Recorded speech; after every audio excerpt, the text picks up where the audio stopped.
3 strikes, no bail, parole, probation, or house arrest, at least 10 years behind bars. No one does it better than the leader of the Conservative Party. He understands very clearly.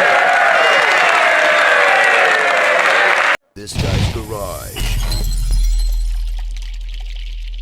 Like and subscribe. Merci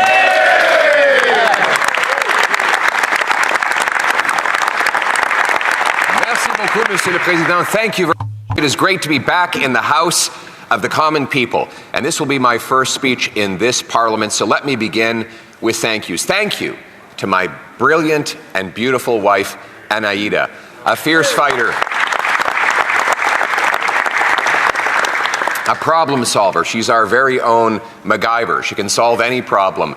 A entrepreneur, the love of my life, the greatest advisor I've ever had, someone who inspires me to keep on going through all hardship, and most of all, a courageous and strong mother who is always there for our kids, for Cruz and Valentina, fighting every day and in every way to make sure that our little Valentina has all of the opportunities that every other child enjoys. And I want to thank the great people of Battle River Crowfoot.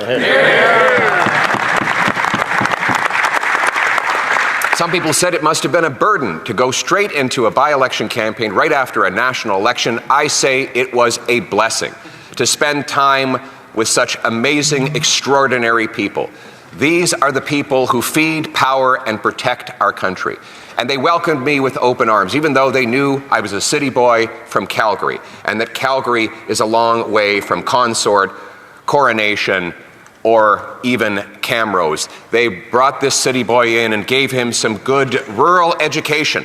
They schooled me in much wisdom, whether it was at the bronc matches or the rodeos, the farmers markets, or the other gatherings. They taught me and reinstilled in me the great values of hard work, of family, of community, of self-reliance, of strength, and of patriotism. And to them, I will always be grateful.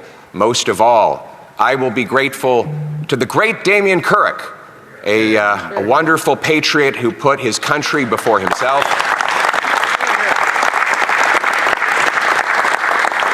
A father, and of course, most of all, a farm boy. And he brought me onto the farm and taught me a few lessons. He even brought me into his new cedar at the beginning of the season. And I got inside and started asking question after question. And eventually I could see he was getting impatient with me. And he said, you know that this machine depreciates at a rate of $400 an hour, so that in the time you've been asking these questions, it has cost me $100. I'm not a farmer, but Damien tells me that if I were, I would be outstanding in my field. Oh, come on, at least one dad.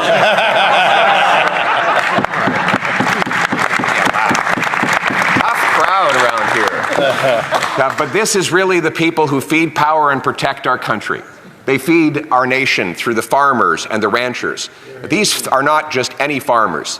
Many of them are century farmers, meaning their families have been there for over 100 years. They survived through boom and bust, through depression and drought, on some of the toughest farmland in the entire world. In fact, when many of the early pioneers arrived in the special areas of eastern Alberta, they were told, don't bother. There's not enough rain or soil to farm here. They said, we'll do it anyway. And 5, 6 generations later, those same family names are engraved on signs that you will see up and down the highways and byways of this incredible community. And through all the hardship, it has been their dedication to their families, to passing on to the next generation what they inherited from the previous, that these incredible families continue to make the dry, thin soils of the region blossom and bloom and take food from farm to feeding our families across the country. The great ranchers who harvest, who put out their herds onto these great grasslands of eastern Alberta. They are second to none in the world, and I pledge to forever be their most loyal customer. And Mr. Speaker, it is not just that. This is the people who power our country. We have the oil workers of all different trades. I'll give you just one example. The people of Hardisty, Alberta, 600 people. in a town where there is a tank farm that moves over $90 billion of petroleum products. $90 billion is more than the GDP of about 50 of the world's countries, you can imagine. And it's 600 people that move this oil through roughly a half dozen pipelines, an amount that grows every single day. And then finally, we have those who protect our country, the soldiers at CFB Wainwright who are willing to lay their lives down for their country, and the prison guards in Drumheller who keep the most dangerous people away from our children and our communities, taking risks every day with their lives that none of us would be prepared to take. It is because of these soldiers and these prison guards that we can live in a safe country, and it is a privilege to represent them. And it is for them and for all Canadians that we are here fighting today. Our purpose is to restore the Canadian promise, to make this a country where hard work is rewarded, where food and homes are affordable, where streets are safe, where borders are solid, and where we're all united under a single Canadian flag, Canadians first, regardless of our origins. The people of Battle River Crowfoot are a microcosm of the suffering that has unfolded over the last 10 years of Liberal government. Let's start with their paychecks and the take-home pay. In Battle River Crowfoot, the energy workers are under attack. They've seen Canada's biggest industry under a direct assault by a federal government that sought to, quote, keep it in the ground, an objective imposed by the previous Prime Minister, Justin Trudeau, on the advice of the current Prime Minister, who wrote that 50% of Canada's oil would have to stay in the ground. The current Prime Minister, who testified against building a pipeline from Hardisty, Alberta, to the Pacific to allow us to go around the Americans and reach 2.5 billion customers overseas. Now, he promised that he would be different after his protege, whom he advised, drove hundreds of billions of dollars out of our country. But in fact, this Prime Minister has been worse. On matters of energy, while there have been many photo ops and meetings, papers have been shuffled, new offices have been created, and all of that has created a show that has amounted to nothing. In reality, he is blocking 38 projects that are currently sitting before federal regulators. He has kept in place the industrial carbon tax, the energy cap, the new carbon tax under a different name, the fuel standard. And he has created a new bureaucracy that will further slow down progress on these projects. In the 6 months this Prime Minister has been in power, a net $50 billion of investment has fled our country due to his high taxes and his increased regulation and red tape. In fact, just this week, 96 energy CEOs wrote saying that nothing he has done will reverse the damage the Liberals have exacted on our energy industry. The only way forward, Mr. Speaker, is to remove these terrible laws. The irony of his approach is this. He admits that his laws block energy production. So instead of getting rid of those laws, he passes another law to go around the bad law. He admits his bureaucracies block energy production. So instead of getting rid of those bureaucracies, he creates a new bureaucracy to get around the old bureaucracies. It seems that he confuses the problem with the solution. Why not just accept that the shortest distance between 2 points is a straight line? If you've got an obstacle, get rid of the obstacle. Put simply, get out of the way.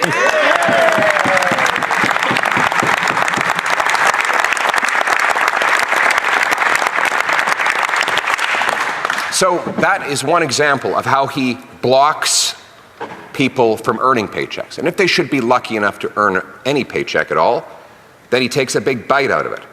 Liberal taxes now represent a higher cost than food, clothing, and shelter combined for Canadians, meaning that government is the single biggest cost in their lives, a cost that has risen dramatically in 10 years of Liberal government. And then what's left of their take-home pay gets eaten up by Liberal inflation. This is when governments create cash faster than the economy creates the goods that cash buys. The Prime Minister is a notorious inflationist. He has a terrible record on the subject. Of course, when he was the Governor of the Bank of England, He had the second highest inflation rate in all of the G7, and only worse than the Liberal government provided here in Canada. He caused the housing crisis there by printing cash. And of course, the British media said that he was the unreliable boyfriend of central banking, constantly changing his mind and engaging in decisions that drove up costs and drove down growth. And what do you know? Here he is repeating the same mistakes in Canada that he made over there, the same mistakes he advised Justin Trudeau to make. He does it all. The definition of insanity is doing the same thing over and over again and expecting a different result. We as Conservatives want to slash the bureaucracy, the consultants, the foreign aid, the corporate welfare, the handouts to phony refugees, to bring down the cost so that no longer government will print money, and in fact, we can preserve the purchasing power of our dollar. And our purpose is stronger take-home pay, which means we have to unlock paychecks by repealing Liberal anti-development laws, making this the fastest place on earth to get a building permit, unlocking the free enterprise system with an open for business policy. And so we ask the government to accept our positive solutions, adopt the Canadian Sovereignty Act that will make our economy strong, self-reliant, and stand on its own 2 feet. Let us cut income taxes so that hard work once again pays off and people bring home more of each dollar they earn. And let's preserve purchasing power by ending the money printing and allowing our dollar to go further. These are among the positive solutions that we ask the Liberal government to get out of the way and support. Increasingly, Mr. Speaker, people feel endangered in their own communities. I saw this in rural Alberta, where people didn't even lock their doors 10 years ago. Now they worry about burglars breaking in, about thieves siphoning fuel and copper wire on their properties. In big cities, people are terrorized by story after story of increasing crime. And Mr. Speaker, these Liberals love to say that that is just sensationalism and that all the brainy experts will tell you crime is down. I'm sorry, that doesn't work either. Violent crime up 55%, gun crime up 130%, extortion up to 330%, homicides 29%, hate crimes 258%, sexual assault 76%, auto theft up 25%, overdoses up 152% under the catch and release Liberal justice system. All of this happened as a direct result of Liberal laws that turn criminals loose on our streets so that they can offend and re-offend with no consequences. We warned of this when these bills were first passed, but the Liberals went ahead anyway. And every single member of this Liberal caucus that was here before the last election voted for all of these laws, voted to keep them in place, including the new Liberal Justice Minister, whose very appointment is a signal that this Prime Minister is not serious about reversing the damage his party has done. The fact that he would name Justin Trudeau's worst minister to be in charge of crime shows that he is happy to continue with the disastrous criminal justice policies that got us into this mess. This minister was in charge of immigration when population growth went up 300%. He single-handedly destroyed our immigration system, overcrowding housing, our job market, and our healthcare system. Then they moved him over to housing, where he delivered the most expensive housing costs in Canada's history and in all of the G7. And as a punishment for all of this failure, the Liberal Prime Minister now appoints him to be in charge of crime. So you can imagine the results you will get. And what have they done together ever since? They have they haven't done nothing. They've done worse than nothing. They have obstructed action. Yeah. Obstructionism by the Liberal Party to keep in place the failed laws that are unleashing chaos on our streets. Conservatives said in the spring, right after the election, let us immediately reverse catch and release Liberal laws and lock up the criminals that the government had been turning free. Instead, the Prime Minister said, let's go on vacation. And what has been the consequence of that decision? Real human costs. In Kelowna, 15 people were arrested 1,300 times in 1 year. That's almost 100 arrests per offender per year. In Penticton, there's one guy named Levi who does so much crime that police told me that when he's out of prison, he raises the crime rate for the entire city. One guy. In Vancouver, 40 offenders were arrested 6,000 times. That's 150 arrests per offender per year. How is this possible? Well, they're automatically released under Liberal Law C-75, which requires judges to release the offender at the earliest opportunity under the least onerous conditions, and I quote. Here are the stories of the catch and release system. Miles Sanderson stabbed 11 people to death and injured another 18 at the James Smith Cree Nation Reserve and in nearby Weldon, Saskatchewan. This is an offender who had already been arrested for 46 prior offenses, including things like armed robbery and assault. He also had a pattern of domestic abuse before he was released. Matthew McQuarrie was sentenced to life in prison for stabbing Emerson Sprung to death and burying him in a shallow grave in Meaford, Ontario on May of 2020. McQuarrie, who had an extensive criminal history dating back to 2001, was in jail in the months leading up to Sprung's murder on separate charges, but was released at the height of COVID. Tyrone Samard killed his sister and attacked several others on Hollow Water First Nation in Manitoba on September 4th, 2025. He'd been charged with violent offenses, including assault with a weapon, sexual assault, sexual interference, and invitation to sexual touching before offenses, all offenses that happened before his release, and from alleged instances going back over 8 years. He was out on bail when he carried out his attack. In March, a suspect in a trio of unprovoked stabbings was found to have been previously released on bail. On August 31st, 25-year-old Daniel Senecal was arrested and charged by Niagara Police after a violent sexual assault on a 3-year-old child who was in her own bed, the place where she should have been safest, Mr. Speaker. He was out on release, even though he had already assaulted a 12-year-old. All of these scumbags should have been in jail. And if conservative laws had been in place, they would have been in jail. Right. Unfortunately, this Prime Minister thought his summer vacation was more important. And even since he has returned, he and his Justice Minister have been obstructing our efforts to lock up these criminals and change the law. Once again, if the Liberals are not prepared to reverse their own mistakes, then get out of the way and let Conservatives make Canadians safer.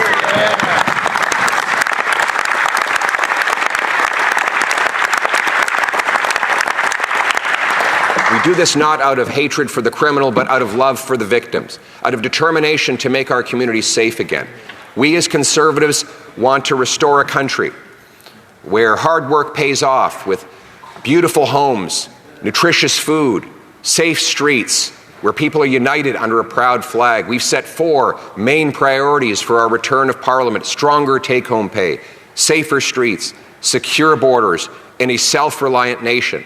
We are here to oppose the bad the government does, expose their corrupt behavior, but also propose solutions that will improve the lives of the Canadian people.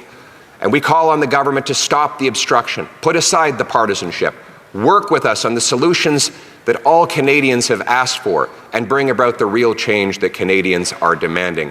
We will put our country ahead of party as always, because we are Canadians first. We love our country and we want to restore its promise. Thank you very much. Questions and comments? Questions and commentaires. The Honourable Parliamentary Secretary to the Government House Leader. Thank you, Mr. Speaker. No one does it better than the leader of the Conservative Party. He understands very clearly. Let's get the applause afterwards. It's the way you need it.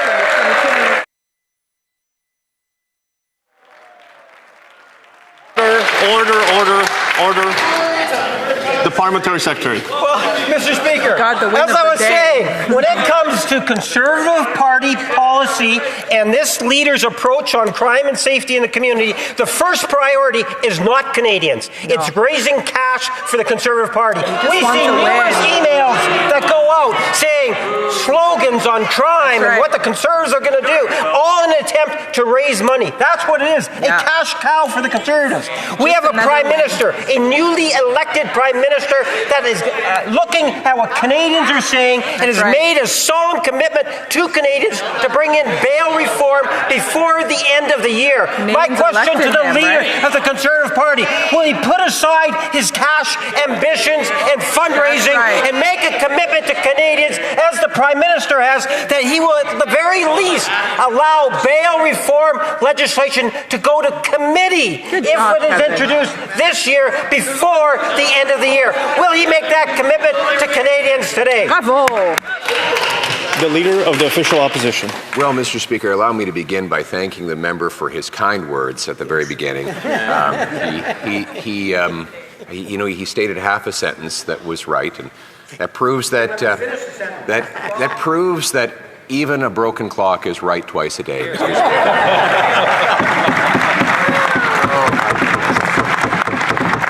But for the rest of the day, he gets it wrong. He says that he asked me if I would be prepared to fast track the passage of bail reform. Where is it? He wants me to fast track the passage of a law his government hasn't even introduced, Mr. Speaker. Has he totally lost his marbles? Or did he mean to say that he would fast track the law that Conservatives are bringing forward? 3 strikes, you're out. Let's put partisanship aside. Let's pass that law now so that we can lock up the worst criminals and throw away the key.